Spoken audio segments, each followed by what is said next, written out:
is the deal with new off-Broadway show Old Jews Telling Jokes? We're at, where else, Ben's Deli to chat with the stars and creators to find out. Old Jews have been telling jokes, I gather, for quite some time.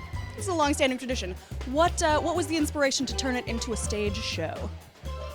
Well, there was a website called oldjewstellingjokes.com, and Dan was one of the first old Jews on it. I was the youngest old Jew for about 3 weeks, so I was very proud of that.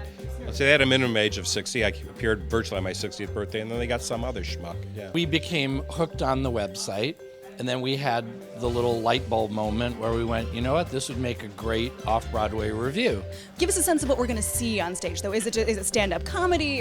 What's it going to look like on stage? It's very serious. There's a lot of crying. Think of it like King Lear. King Lear. It's very Chekhovian. It's very serious. We have a skeletal plot, if you will. We take you from birth to death. Although we were hoping there is no actual death in the show, either on stage or in the audience. But that's what we do, and so we tell some jokes about when we're born, and then we grow, and then we go to school, and so on and so on and so on and so forth. But basically, it's not stand-up.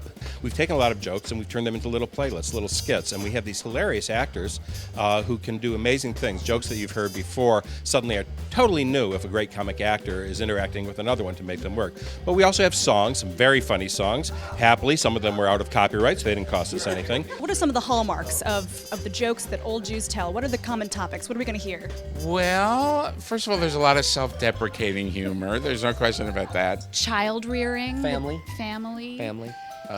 Marriage. A lot of dirty joke, a lot of sex, and there's philosophy,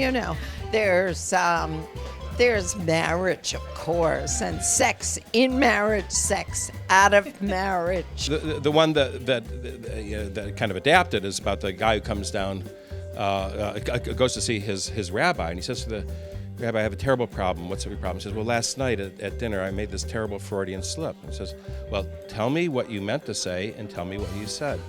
Well, I meant to say, pass the butter, please. And what I said was, you bitch, you've ruined my life. Man walks into a New York restaurant. He walks up to the maitre d' and says, pardon me, sir, how do you prepare your chicken? The maitre d' says, we tell him right up front they ain't gonna make it. A woman had a dog named Free Show, and she took a shower, and so she put all her clothing on the toilet seat, And when she came out, her clothing was gone. And so was Free Show. And so she ran out into the street yelling, Free Show, and it really was a free show. That was a big one in the Bronx. The thing that's amazing about this material is that we've been hearing the same punchlines every day, and we're still laughing at them.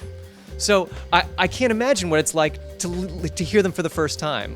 Gemma, here. This reminds me of my third husband. You're going to get what you pay for. It's so much what it says it is. That's what you're going to see. If you want to laugh for an hour and a half, come on and see us.